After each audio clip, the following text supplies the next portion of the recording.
And welcome into this week's edition of The Locker Room with Gerhard Mathangani. I'm Chase Robinson. Got a great show lined up for you today. Of course, we're talking college football. We also chat with Frank Tucker, the Alexandria head coach, a little bit later on as well. But let's start with some college football, Gerhard. The JSU Gamecocks, big win last week. Right.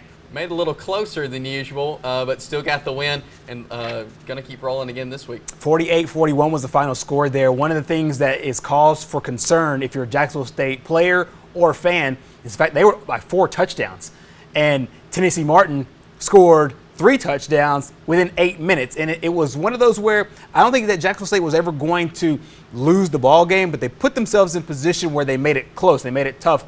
And to their credit, they all said we let off the gas, and so they all said the right things in their weekly press conference on Monday. It'd be interesting to see how they bounce back this week against Mississippi Valley State. After hearing them talk and everything, what's the buzz around the team like right now? For the most part, it's hey, we're still doing exactly what we do on offense. They had 555 yards of total offense. They got up, like I said earlier, by 4 touchdowns. They're doing what they need to do offensively. I think they're pleased with what they have on defense so far.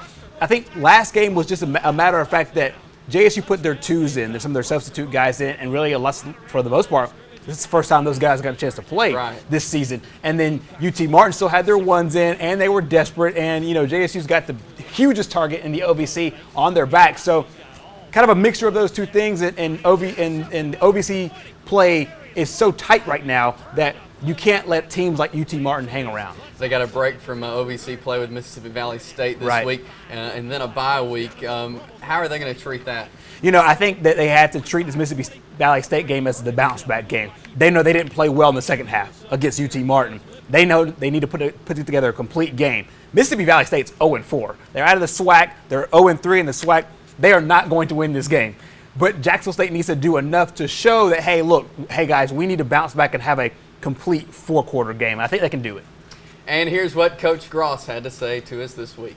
Next week's our open week, but we got a home game, Mississippi Valley State this week, so it's going to be good to get this home non-conference game in, have an open week, kind of catch our breath before we go into a tough last end of the OVC race. And the Gamecocks play 1 o'clock Saturday over at Burgess Snowfield. Let's move over to the Auburn Tigers. Another rough week for them this past week. But also heading into non-conference play with San Jose State. Yeah, it's for Auburn fans, it's got to be frustrating because when you saw all the polls at the beginning of the year, you saw in the top 4, in the top 10, and now this is back-to-back SEC losses. And this is also now back-to-back games out of the SEC where you don't look good on one side of the ball against LSU and then on the opposite side of the ball against Mississippi State. And you see that they put in a new quarterback, they put in Sean White, got to the red zone a few times. Interception on the 5-yard line, missed a couple field goals late. And so I think they saw some positives out of Sean White, stuff that they didn't see with Jeremy Johnson. So I think the move to Sean White is now proving itself to be a good one. And the defense looked good in the game. It's that they couldn't convert red zone plays into points. What are some differences you've seen in Sean White and Jeremy Johnson just in seeing him in this first week? Sean White obviously doesn't have the talent level that Jeremy Johnson has. Jeremy Johnson can make any pass. He's got a big arm. He can run effectively. It's not as good as Sean White. Sean White's actually probably a better athlete when it comes to his feet. But Sean White, to me, played a little more instinctively. He just went out there and didn't second-guess himself, didn't question, just went out and played. That's something Jeremy Johnson really didn't do in the first couple of weeks of the year. I think Jeremy Johnson lived in his head too much against against Louisville, against Jacksonville State, and then again against LSU. And then Sean White kind of came in and learned from those mistakes. Not as talented, but effective. San Jose State this week, a bye week for Auburn next week, and then to Kentucky for Thursday night game. Are they going to be treating it the same way JSU did to get back into conference play? They have to. Honestly, they have to. They have to treat this game like we have to put together a 4-quarter game. Put together the kind of defensive plays that we had against we had last week against Mississippi State, and put together the kind of offense that they had in spurts against LSU and some other points of the season. But JSU has no other choice. I mean, their schedule lays out like Jacksonville State does as far as non-conference game, then an open week. Use that open week to get better for the rest of SEC play because they're at a real juncture of their season where things can go down really, really quickly, or they can salvage it, get to a solid bowl, and move from where. All right, and here's Coach Gus Malzahn. Playing a very solid San Jose State team. Offensively, they're averaging 450 yards a game. Their tailback definitely will get your attention. Had 300 yards rushing last week. Defensively, a very sound group. A lot of the same guys that we faced last year that are a year older. And our focus is on us getting better and us getting a victory. And that's what we're focused on. You can catch that game 3 p.m. over on the SEC Network. Now moving on to Alabama. They had Louisiana Monroe this last week, getting ready for Georgia this week. Yeah, and they're kind of in that situation where Nick Saban teams are dangerous. They have one loss in a big game. And I think that Nick Saban is one of the best coaches in America in this spot. Knowing what his team needs to do in order to get to where they want to go, and then using a big game to really fire them up. Georgia looks a lot like Alabama did in those 2009, 2011, 2012 teams that won national championships. Run the ball effectively, play solid defense. And that, to me, is scary because Georgia's now doing what Alabama used to do. Right. And so you just add that as more motivation for what Alabama wants to do. We saw them bounce back last week after losing to Ole Miss, bounce back last week, the shutout win over ULM. So things only get better from here, but this is where I think Nick Saban is the most dangerous. And here is what Nick Saban had to tell the media.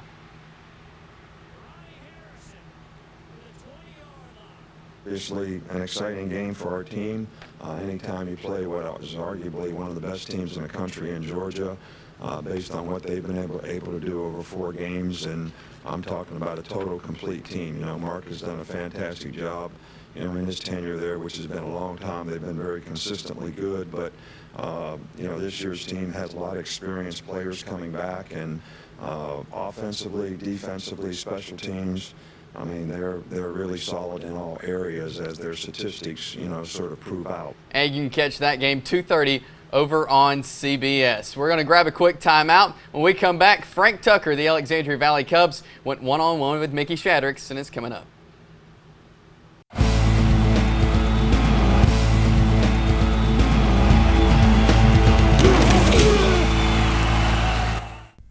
And welcome back to the locker room. It is time to go one-on-one now inside the Alexandria locker room with Valley Cub head football coach Frank Tucker, whose team has been on a roll this year. Alexandria is 4-0. They've dominated in all 4 of their wins. A huge 5A Region 6 game this week against another undefeated team in Mortimer Jordan. We'll talk about that game in just a few moments. First of all, Coach, let me get your thoughts on the season so far. You have been one of the most impressive teams in the East Alabama area so far. 4-0, you've really been rolling offensively. You're averaging about 35 points a game. Defense has been pretty stingy, allowing under 10 a game. What about the season so far from your perspective? We're very thankful so far. We've had a pretty good year. In the past, it seemed like we've had some slow starts, so it's kind of a different mentality. The last 3 or 4 years we've been having to, preach fight adversity, fight adversity. This year we're kind of preaching fight prosperity, but with Mortimer Jordan looming ahead, we haven't really had to worry about being too, having a inflated ego. So very pleased with the start. It's what we worked for. We kind of got on the road last year. Our kids seemed very hungry during all season. Got a taste of winning and just kind of propelled us into this year. So hopefully the second half of the season will be as successful as the first half.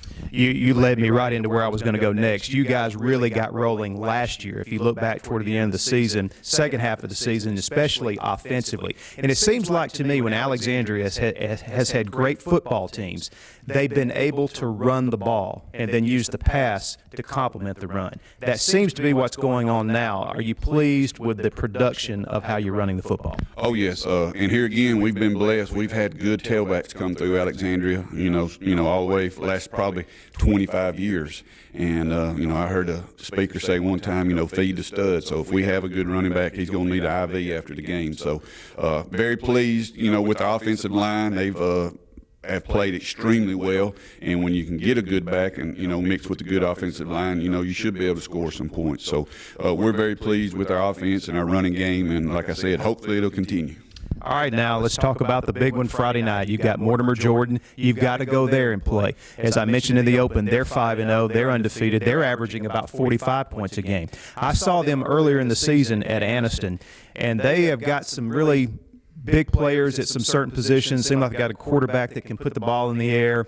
Very well coached team as always. I know you've looked at them on film. What have you seen from Mortimer Jordan? You know, they're a very unique team in that they run the triple option, which is, 1980s football, but they can get in the gun and throw for 300 yards. One of the toughest teams we've had to prepare for because they do so much. It's very rarely will you see an option team throw the ball as well as them, and they do it real good, so we'll have our hands full Friday night.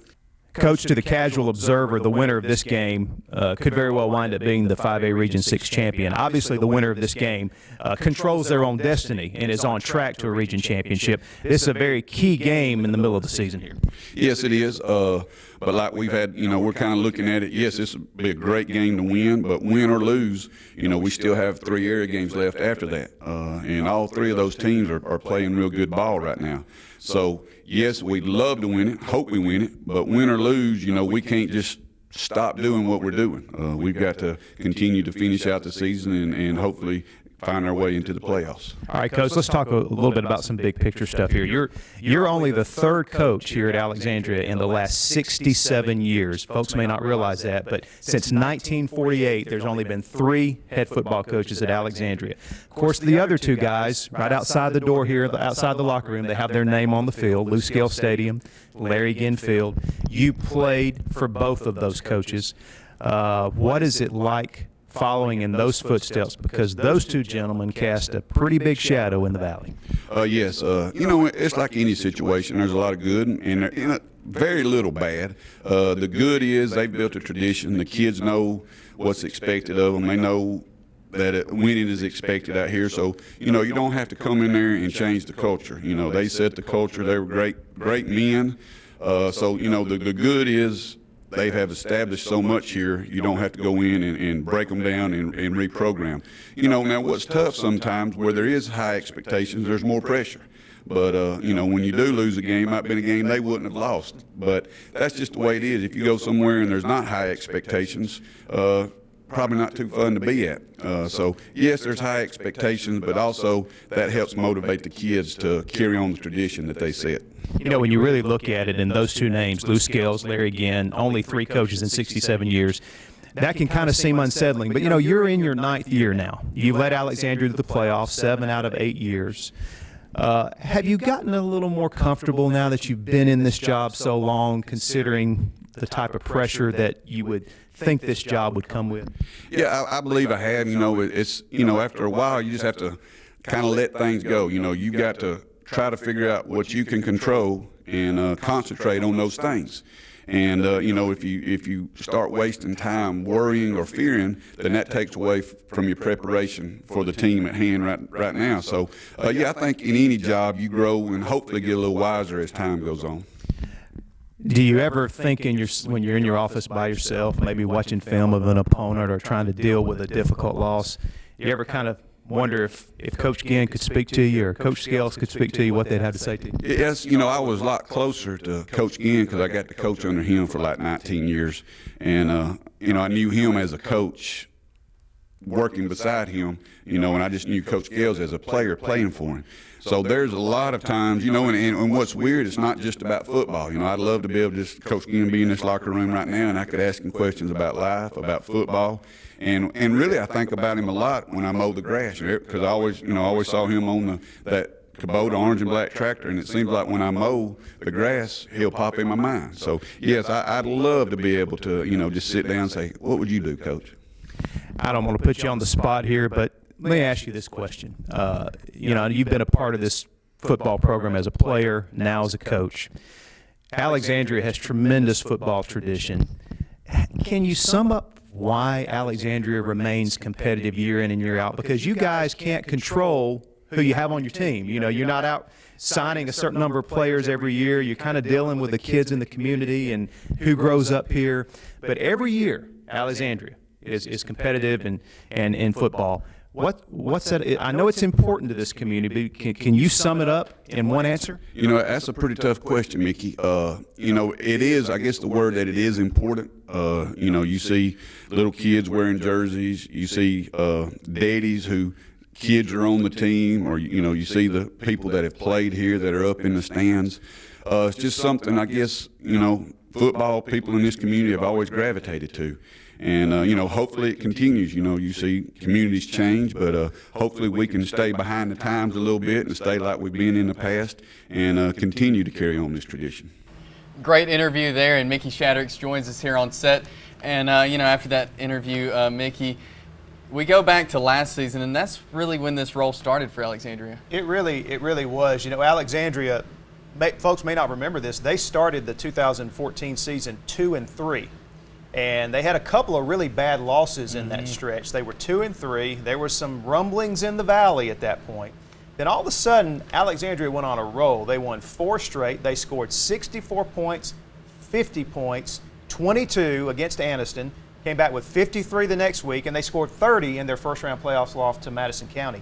So when you add on the first 4 games of this year to the last 5 games of last year, they're averaging right at 40 points a game now. And they're doing it primarily with their running game, as we talked about in the interview. When they've had great teams at Alexandria, this is how they've done it, the way they're doing it now. A couple other notes about this. When you look back to last year, one of those bad losses was to Mortimer Jordan, the team they played this Friday. They lost 61-21. So wow. Maybe a little payback possibly Friday night. And as Gerhard reported the other night for the first time, Alexandria is number 1 in our power poll. Yep. So Alexandria, as they say in the social media world, is trending right now. That's right. Thanks again to Frank Tucker. Great interview there, and thanks again to Mickey. We'll be right back with the Locker Room Roundtable. Stay with us.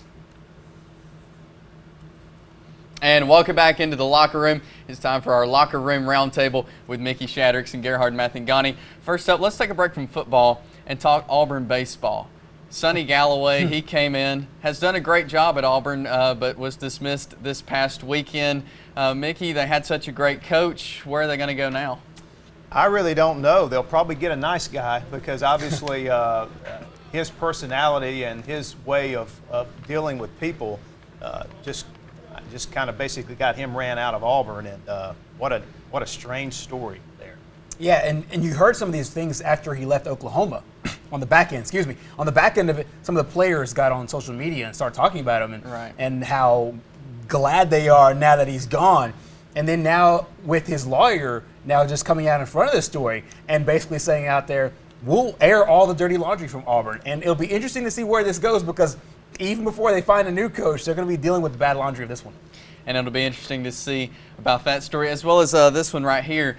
Today is the U.S. Circuit Court ruled against the NCAA giving compensation to student athletes. Gerhard, what do you think about that? This has been a topic for so long, and it really kind of started with the Ed O'Bannon case with the using players' likenesses and images, making billions of dollars on one end, not paying student athletes on the other. This is a big win for the NCAA because they want to keep amateurism the way it is. And you could argue one way or another as far as the morality of it, and I think it's kind of harder than most people will speculate to give kids a stipend.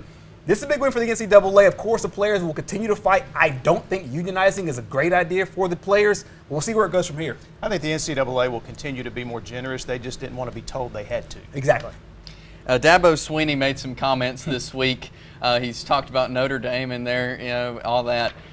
Now he's talking about the poll, the college football poll, saying, it's a waste of time for him to go in and do that on Monday mornings. And he says we should wait till October for the polls to come out. I mean, it makes sense, don't you think? It makes sense from a coaching standpoint because he doesn't want to deal with this nonsense, and it makes sense from a football standpoint. You don't know how good teams are going to be. I mean, look at where Auburn was ranked earlier this season. But here's the thing. The reason why college football is so fun is because we get to prognosticate in July. You get to prognosticate in July because the preseason polls and all that stuff comes out in late June, early July, and that's what it's about. It's about the talk, it's about the fanfare, and making the games like he's about to play Sunday or Saturday more fun. Yeah, if the fans want it, it's not going anywhere, and Gerhard's right. Now, Gus Malzahn would love to not have these preseason polls for sure, because his seat wouldn't be so hot right now, but it's not going away. And we all follow NASCAR, and we all know Tony Stewart announced that 2016 will be his last season. What's the legacy Tony Stewart's left on NASCAR? I think Tony Stewart, in my mind, fits into the old school NASCAR. I was never particularly a big Tony Stewart fan, or not. I admired what he did there. He won those 2 championships. But I think, to me, his legacy is he fits in the old school way of doing business when it comes to NASCAR. Yeah, he is that whole rubbing is racing deal. And like Mickey said, he fits into that Dale Earnhardt Sr., Richard Petty, and he was almost the guy that bridged the gap into this new era where you have your clean, cookie-cut Jeff Gordons and Jimmy Johnsons. He was a weird way the bridge between those two stacks of racing, and I think that he did a lot of good for the sport. I think that it would be ignorant to say that everything that happened last year with the driver that passed away on the short track, that won't follow him to the Hall of Fame, Right. but he is without a doubt a first ballot Hall of Famer. Well, let's get back to college football now with our Pick Six. We've had a lot of fun with this past few weeks, so let's take a look at this week's game. First game up, the big one, Alabama and Georgia, Gerhard. You know what? This is where Nick Saban shines, I think. And this Georgia team looks like Alabama. There's a lot of motivation. I'm going with the Crimson Tide. I am too. I mean, I don't know who Georgia's beat. Is their most impressive win at Vandy? And Right. and this is a game Mark Richt typically finds a way to lose. Tempted to go Georgia, but can't do it. I'm going to go Alabama as well. Next up, Auburn and San Jose State. Mickey, who you got in this one? Well, I kind of want to go with Al Borges. A little afraid of what he may pull down on the plane Saturday, but I'm got to pick Auburn. If Auburn can't win this game, it's over. Yeah. And the fact that we even had this game on the Pick Six tells a lot about Auburn. I will go with the Tigers, but I think San Jose State makes it interesting. I go with Auburn Tigers as well. Next up, JSU and Mississippi Valley State, Gerhard. I think JSU will not only bounce back, but they'll bounce back in a big way. This Mississippi Valley State team is 0-4. They will not win. I think JSU not only wins, but wins big. Blowout, JSU. I go JSU as well. Next one, another big SEC game, Texas A&M and Mississippi State, Mickey. Texas A&M. I like Mississippi State, and I like the way they played last week. I just don't think they have enough offense. I'm going with Texas A&M. This is kind of the coming out party for Kevin Sumlin underneath that whole Johnny Manziel, all that nonsense. Him, Kyle Allen, and Kyle Field. I like the Aggies. I'm going to go Mississippi State in this one, so we'll see next week. Next up, it's Clemson and Notre Dame. It's the big one, and I think Clemson's going to pull a Clemson. I just think that this is one of those games where they do lose. Notre Dame doesn't come in with their starting quarterback. I understand that, but I just think that there's something in the Pope being in the United States and all that. Something happens, the Irish get the win. I'm going to go Clemson. Don't know why. I'm going to go Clemson as well on that one, too. Next up, we move a little closer to home. Jacksonville and Cleveland County, our game of the week. Cleveland County, I think that Ellie Bellfield's got a special gravitas to it, and Jacksonville, this is one of those tough games at the early part of the year that I just don't think they overcome. I like the Tigers. I do too, and this is one of those games that every year you kind of wonder, this is a team that can beat Heflin. But Heflin just always seems to win these games, so until I see anything different, I'm going Cleveland County. I'm going to go Coach Short and the Cleveland County Tigers as well. And you can see highlights of that game and catch the score coming up this week on the Pigskin Roundup. We'll have all the local scores and highlights. Again, that game will be our game of the week. The Pig Trail will be out at Gadsden City, Ohatchee, Donahoe, Lincoln, Welborn, and more. And be sure to connect with us on social media by hashtagging Pigskin Roundup. And thanks so much for joining us on this week's edition. We'll be back in next week in the locker room. Hey, there we go. Yeah, I like it. I think one of the things that about Texas A&M that I love is that the fact that home. Yeah.